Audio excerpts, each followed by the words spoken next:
Welcome back to Lippincott Talk. My name is Josiah Lippincott. I am your host. This is the show. This is what we've got. I want to talk about property taxes today. I have been just on a tear online on social media recently, just seeing a lot of hot takes about data centers, property taxes, energy usage. All of these issues are important now. And sometimes I get locked in on stuff. You know, the idea of the show is I've been doing a lot of stuff on foreign policy, and I want to get back to that. I want to cover my dissertation research. But sometimes I see stuff online that just, in my view, demands a response, right? Like I need to say something. And I think there's something powerful about going where the Spirit leads you. You know, if you see something that's gripping people, you should address it. You should think about it. You should have something to say. And or at least I feel that way. You know, what is the purpose of my work? The goal in my mind is to help frame things in a way that helps my friends and neighbors think through the world around them. I think it's always good to come back to what is the goal here. The goal is to teach, to inform, to educate, and to learn. And that's not just, you know, from my part, everything that I'm trying to do here reflects my own study, my own desire to figure things out and to explain them helpfully to others. I want to do that. I want to leave an imprint in a good way for my country. And these, you know, that means paying attention to the things people care about. So one of the things I saw online or been seeing recently is discussion that eliminating property taxes is kind of, there's a push for it in a lot of Republican states. There's been a push for it here in Michigan. And I'm also seeing some backlash from those on the right who see elimination of property taxes as a sort of giveaway for boomers that will harm young people. And I really want to push back on that in today's show. And then I think we'll cover some other stuff. You know, there's a lot of this bound up in land, economy, the AI thing, energy prices. All of these, you know, hopefully help frame this in a helpful way. So I want to talk about why I am in favor of getting rid of property taxes and why I don't think doing so would harm young people and actually why it would benefit them.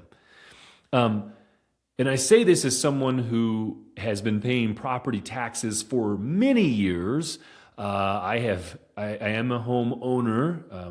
So part of the reason I am is because I live in the Midwest. Home prices here are much lower than they are elsewhere. So it's very...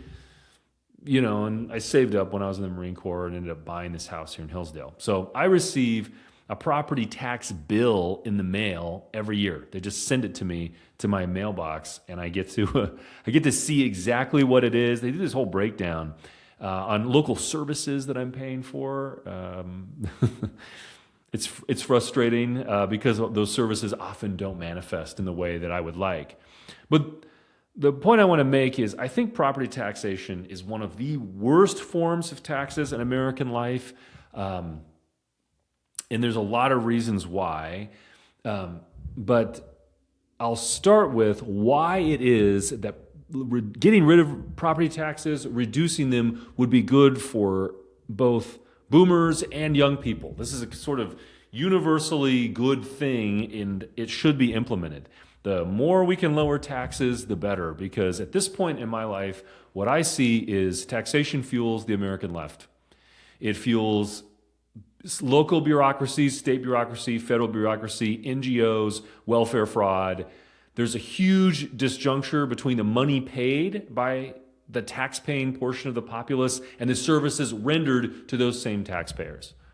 So it's kind of funny, as I've gone along and I'm thinking through economics and trying to figure out what's going on in my own country, I'm coming back to the position that we really need to cut taxes. We need to reduce them. And the kind of older, this is it's like I'm kind of, there's a sort of, this is the pendulum swinging. You know, I spent a lot of time online mocking the old conservative movement, you know, its emphasis on fiscal conservatism. We just need to have lower taxes and jobs for America. You know, this kind of language that you heard all the time, you know, years ago before Trump. And I think as I've gotten older and I think about these problems more, what strikes me is not that the older conservative, push heritage foundation American policy was bad. It was that it was insincere, that the older conservative movement, the pre-Trump conservative movement, ignored huge social problems in favor of talking about money, taxation, and policy. But there was a kind of shielding off of these social, cultural, and political issues that didn't touch on, that there's kind of a safe sandbox that conservatives were allowed to play in. And fiscal policy was one of those areas. So conservatives often really overlooked the destructive effects of DEI, anti-racist policy, the abuse of the civil rights bureaucracy to strip Americans of their freedom of association. The older conservative movement had paid very little attention to immigration. In fact, would even encourage it, even as it transformed the country politically and culturally and socially. And there was a lack of focus on, for one part, the older conservative movement was outright hostile to those who thought those issues mattered. And there was obviously a huge backlash to that, in the sense that the older, feckless conservative movement hid behind the skirts of fiscal policy. But the reality is that the older conservative movement did not care about tax policy. They allowed a huge ballooning in federal and state spending. They allowed for bailouts. They allowed for the massive expansion of the welfare state. It was President Bush who expanded Medicare through Part D. They, pouring money into these left-wing institutions and schools. So the reality is the older conservative movement was unserious about its so-called fiscal goals. Yes, they would lower taxes around the edges, but it was never a core part. They were never really serious. They were never really trying to really take out the system that had been built by the left from the New Deal onward.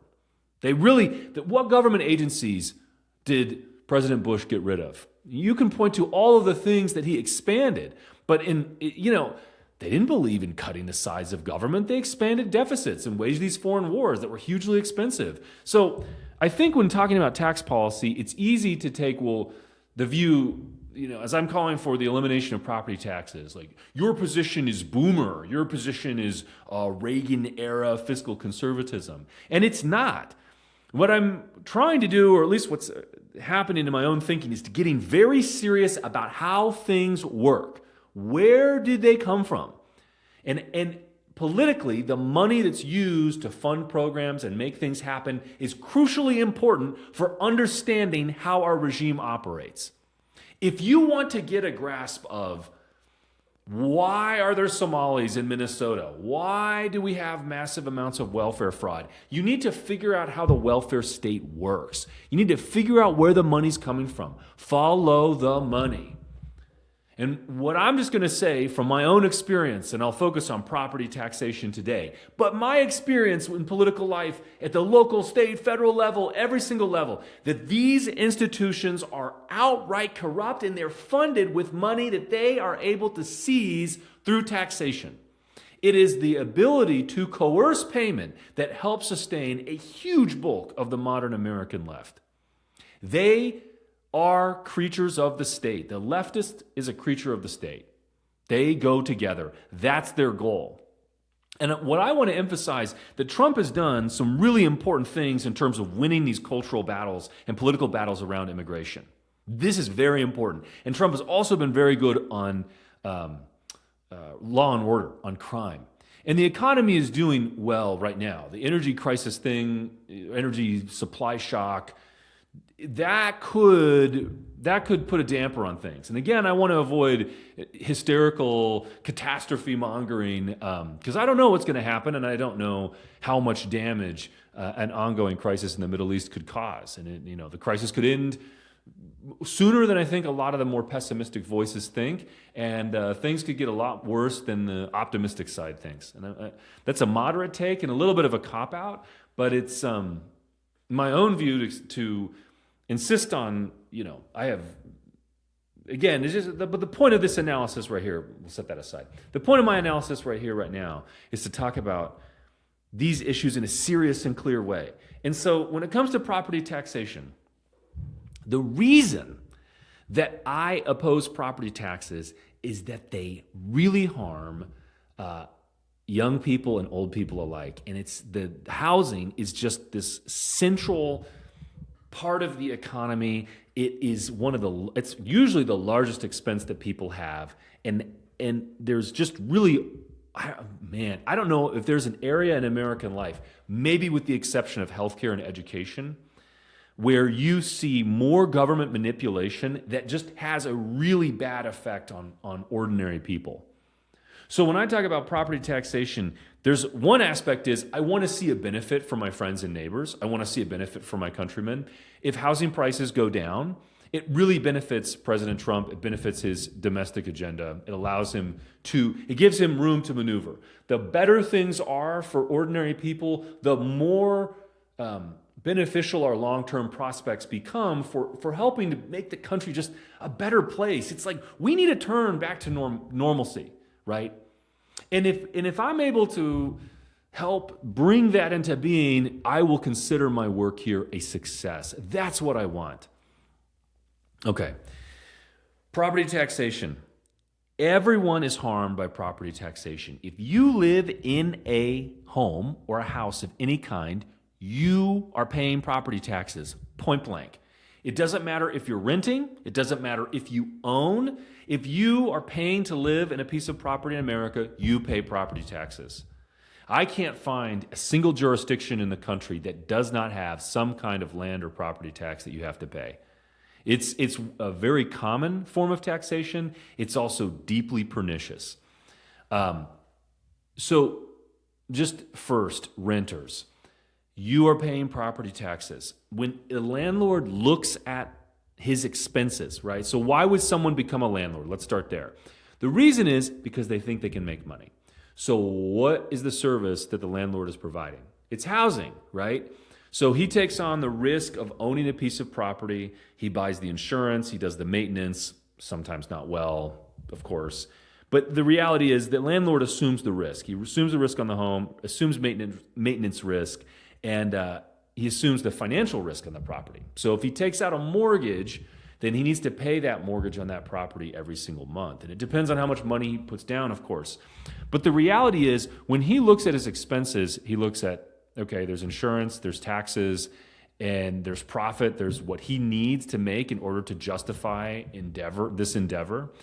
And then, of course, he sees taxation. And so when he goes to offer a rent in the marketplace, he's integrating into that rent the property taxes he has to pay on that property. So what would happen if you didn't have property taxes? Well, then his monthly expenses go down and it increases. There's two ways this can happen. He can keep the same profit margin and just lower the price by the amount of that property taxation.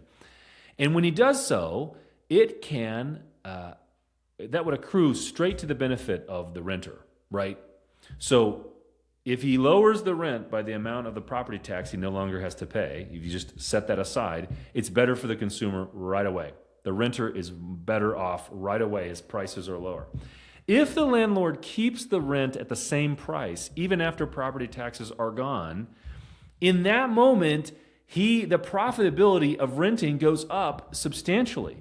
And when that happens, it increases the willingness of other people to go into the real estate business to provide rental properties for use. And so eventually what you'll find is there'll just be more properties for rent, and they're available in the market. So you'll see home developers, or land developers can step into the marketplace to create new housing, or you can see people take housing stock that would otherwise, maybe be a vacation home or a second home, and turn it into an asset on the real estate market. That's one way that getting rid of property taxes can directly benefit renters. And again, one of the difficulties that I see when people think about economics or they're thinking about prices and housing is they often ignore the follow-on effects or second-order effects to a given action or policy.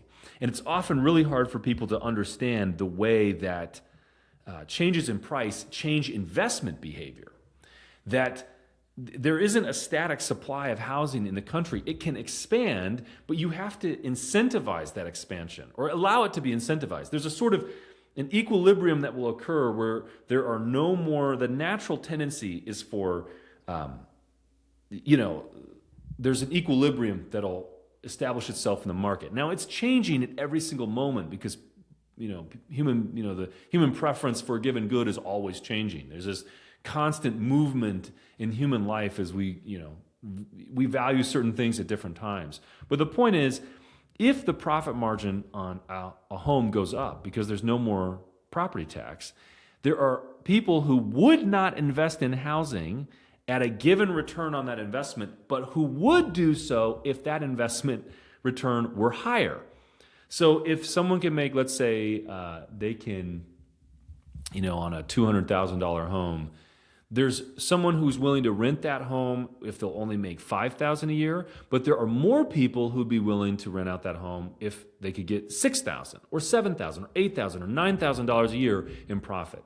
And so what taxation does is it reduces the willingness of those marginal producers to offer a good. Because the government's taking that money. It's not a reward for those who've invested in making housing available for use on the marketplace.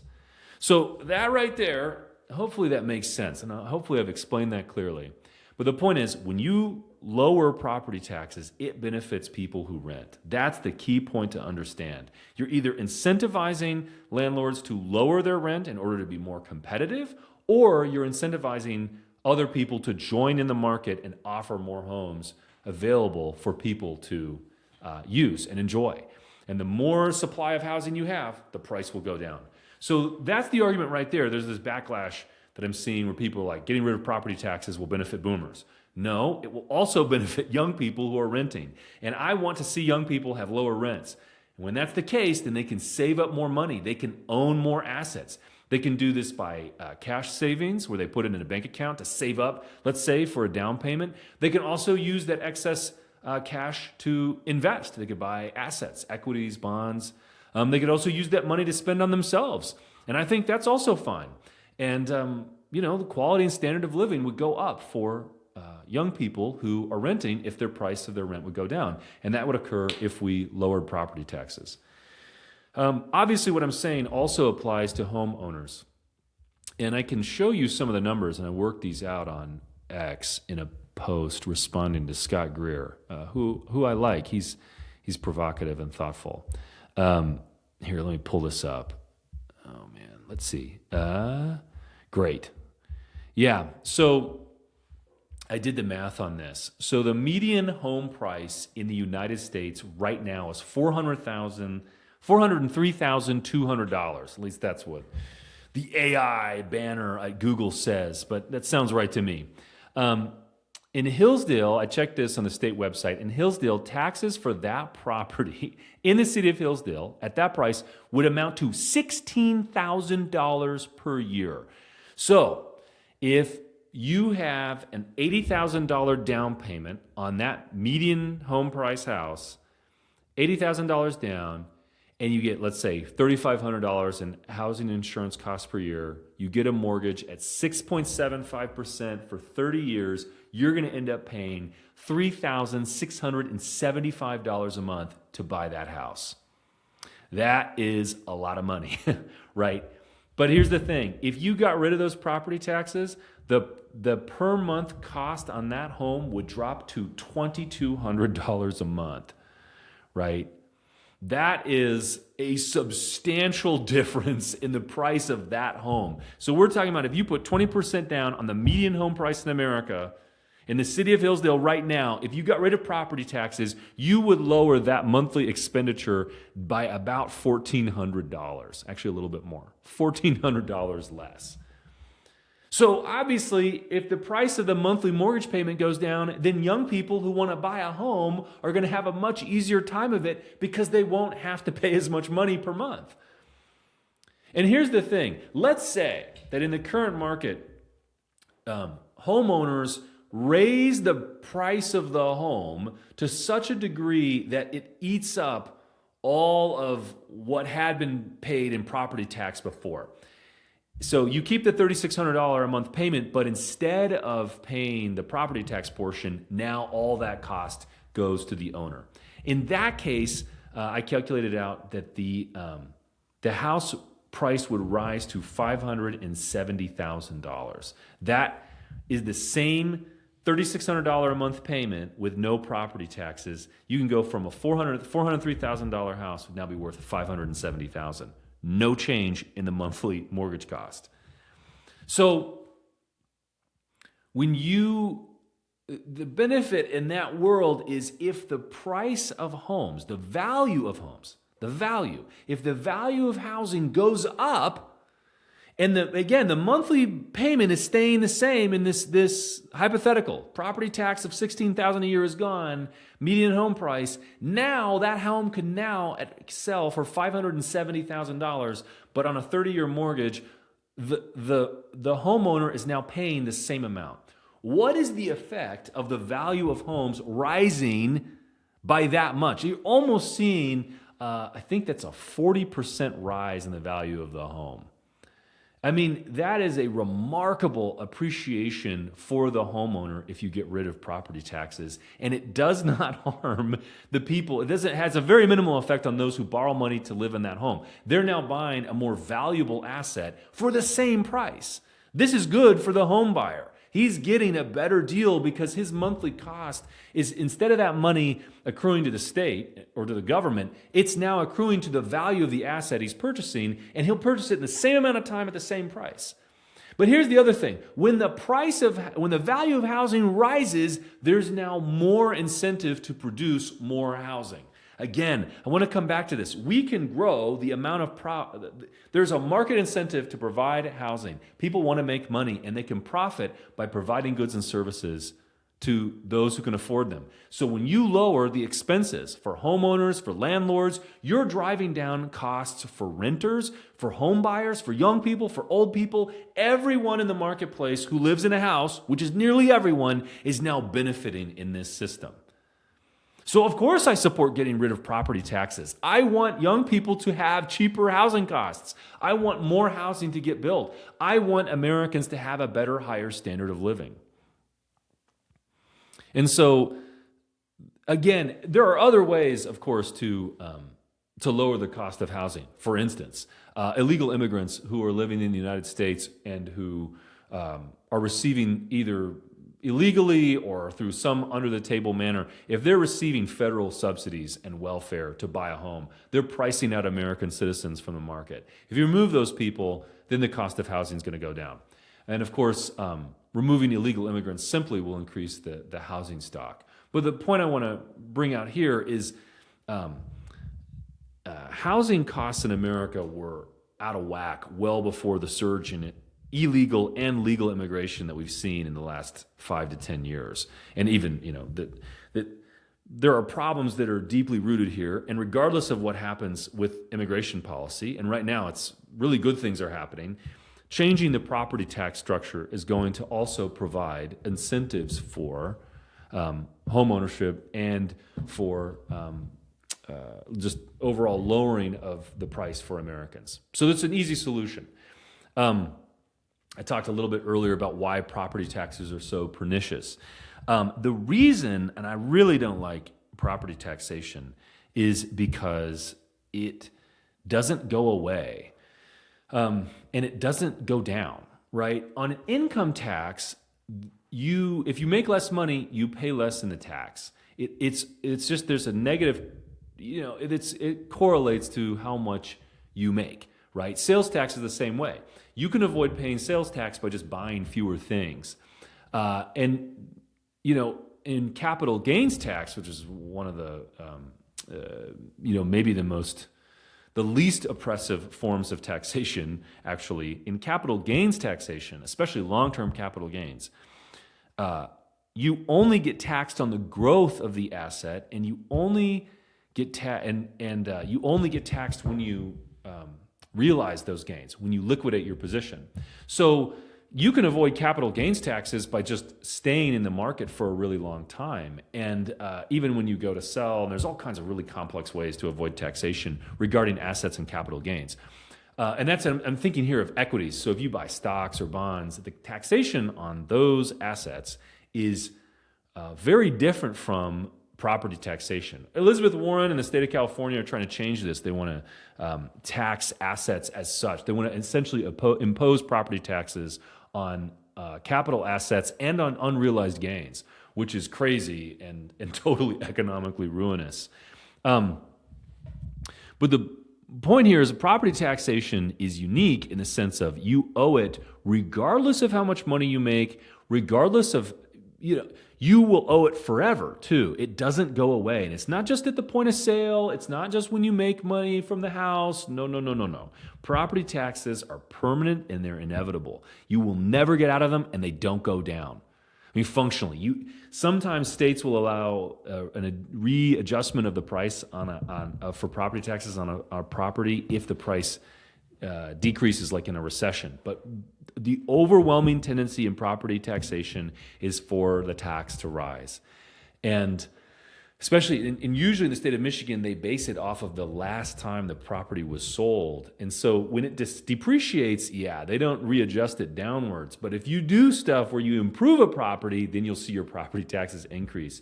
So property taxation is really onerous, and there's a lot of surveillance that goes on. They know everything about that transaction on that house. And of course, on top of property taxes, houses also, you owe capital gains depending on your income as well on that property. So you pay every single year to live in your house, regardless of whether you paid off your mortgage. You also have to pay on the capital gains on that asset when you go to sell. And of course, there's a lot of things designed to mitigate, the cost on housing, the mortgage interest deduction, and, the income standards on capital gains on a homestead, blah, blah, blah, blah, blah. There's all this stuff out there. I'm not a tax professional. There are people who make a science out of knowing all this stuff. And it's all part of the endless grifting that characterizes American life. But the point I really want to stress here is that property taxation is really a kind of feudal tribute that you owe to your local lord and master, the city manager, the county commission, indefinitely, in perpetuity. And it really drives home the fact that you don't actually own your property. Property taxation, if you can't use a thing without paying someone an ongoing fee to use that thing, you don't own it. You do not own that piece of property. Effectively, property taxation ensures that the whole country is made out of renters. Everyone is a renter. You can own your house outright. That's nice. You still owe property taxes. That means you still owe a kind of rent to your government. So you don't really own that thing outright. That's a huge problem for the concept of property rights and for the concept of freedom. Who owns what?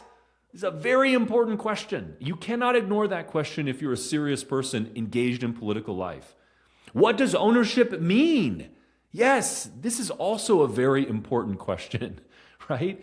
So property taxes corrupt our understanding of what it means to own something, of what it means to be able to use a thing. It establishes a relationship between local governments and their citizens that's fundamentally unilateral and toxic, right? I cannot tell you how much fighting I've had to do with my local city government for the most basic things. In some ways, I despise local governments so much more than state and federal government. The federal government, for all its inefficiency and stupidity, really is detached from my day-to-day life in a lot of ways. State governments, you hardly see them. That's pure grifting. They don't do anything useful. This is money transfer going on there. But oh no, you got a local government, those people will be all up in your business all the time. You violate the minor little, easement restriction I got a nasty letter, a nastygram from my city council for putting from the city bureaucracy for putting a sign for a politician in the easement between the sidewalk and the road, right? This is the kind of fun stuff you get to deal with as a homeowner in America when you are dealing with local government. And the property tax relationship, there's just no incentive, right? You have to pay regardless. There's no even remote connection between performance of services and money received. For instance, with an income tax, if a government adopts a really stupid policy that causes incomes to drop, they receive less in tax revenue. It's immediate and painful right off the bat. But with property taxation, and there's just no connection, really none. They can just extract those resources indefinitely, and it doesn't really matter what they do. Really, the only thing the city, they'd have to use higher level reasoning where it's like, well, if we provided better services, maybe more people would move here, and the quality and economic growth in the town would improve. But what you see right now with city governments and property taxation is they'll just wild out with that money, and there's really nothing stopping them from doing so. So I really profoundly hate property taxation. It is very corrosive, very, very corrosive. One of the arguments I saw from some of the people talking about pushing back on getting rid of property taxes is the idea that property taxation is useful for providing services. Like, if you don't have property taxes, how will you have services? My response on that point is city governments are profligate with their money. Profligate. They waste so much on it is if you look at the local finances for a city or a county, the amount of boondoggling that's going on there is immense. The states are probably worse, but it's bad at a county level as well. You really just think, what is the city government supposed to be doing? They need to fix the roads and they need to maintain law and order. That's really what they need to be doing. Everything else, parks, Little League, no, that's not what they're supposed to be doing. You usually have emergency services, so you'd also have like fire and stuff like that. But what I notice is city governments just really don't do what they're supposed to. Every city government that I've ever had to interact with, they really struggle with things like keep homeless people out of parks so they don't do drugs where kids are trying to play. Oh my God, it doesn't matter what jurisdiction in America you live in. You could live in the reddest red state. This is a problem that somehow befuddles the minds of every single person on a city council in America. And a lot of this is just the reason you see a decline in the standard of living in these places is because these public services, the money is there. There are so many resources available. The problem is using them to solve the problem. That's where you see the real issues, right? Like, I think in the state of Michigan, I was just looking up the gross adjusted budget, and 5% of the state budget goes for policing and prisons, and 11% goes for transportation.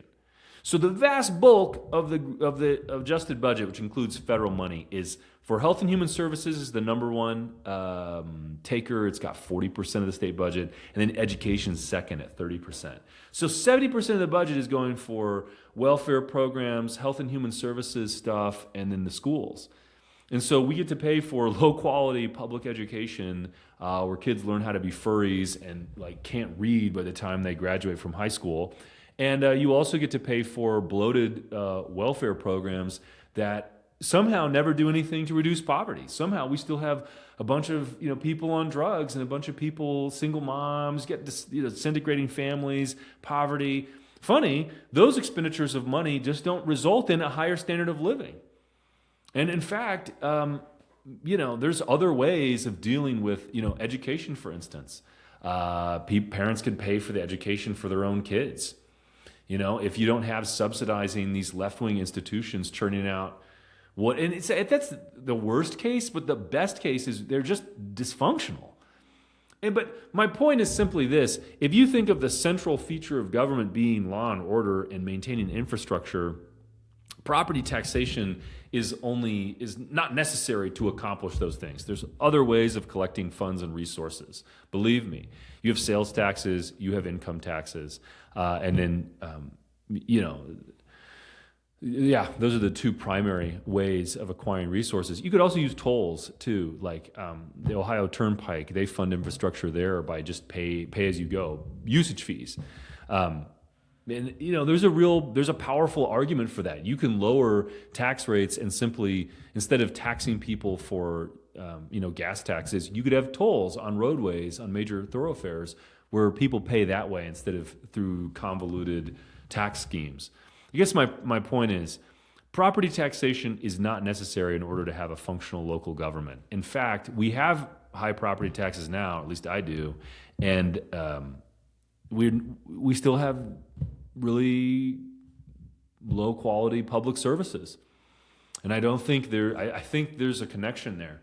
There's just really no incentive to provide services to the voters and to the ordinary people, the citizens of these small towns, because you always have money flowing in for the local city bureaucracy. There's no pressure on them to perform other than elections, and that's really mitigated in the typical model for most cities in America is the city manager. It's the manager council system. So the bureaucracy has a sort of permanent position in the form of the city manager who does all the executive functions, really. And then the council is this sort of committee with like vague oversight powers on the bureaucracy. And the reality is, as you could expect, the local city government, the bureaucracy will do whatever it wants. And the city council, made up of like retirees who make like $10 a meeting, is mostly just goes along with whatever the bureaucracy wants to do. And so you get a lot of petty tyranny and just grifting at the local and city level. And in my view, all of this is tied together. So again, I just think property taxation is arguably the worst form of taxation in America today. It's close competition with income taxation, lots of surveillance involved in both. And the reality is property taxes incur a cost on a good that most people, it's their biggest expense. And so if you lower prices there, it can really make a major difference for the way that people live their lives. So in my view, the more taxation we can get rid of, the better it is for encouraging people to work and have a better life. And it also defunds these horrible left-wing pus pockets that are all over the country. These local bureaucracies deserve to get shredded in a lot of cases. There are sometimes you'll find people at the local level who will perform meaningful services, but a lot of times what you find is just no connection between services rendered and money spent. And that's a real problem. I think maybe one of my favorite conversations when I talk to people in city and county government is they'll consider spending more money as an accomplishment. It's like, no, that's not the goal. The goal is to solve these problems. It's not simply to spend more money. So that's my overall argument here on property taxation. Yes, we should get rid of property taxes. It would be good for young people. It would be good for boomers. It's good for everybody. It's good for everyone. Social services do not depend on property taxation. There are other ways of making those things operate and function as they should. Lots of different ways. In my view, what's the ideal tax system, and how should governments acquire funding? That's a deeper question, and it's something I think I'll touch on more systematically later. But I'll simply leave it at this: property taxation, not good. It's worth getting rid of, and I think this country will be a better place when it's gone. Anyway, that is today's show. I'm hoping to get back to the conversation we were having about foreign policy and talking about my dissertation research. I'm going to, tie that into things that are happening in our political life right now. But I wanted to drill down on this question of property taxation. Thank you for listening. Thank you for being here. I encourage you to follow my Substack, Regime Critic. Follow me on X, @JLippincott. You can also find this podcast on Spotify and Apple Podcasts and, on YouTube as well. So, again, thank you for being here. I want to encourage you to use your mind and keep the faith. Patriots, it's been a pleasure. God bless you. See you next time.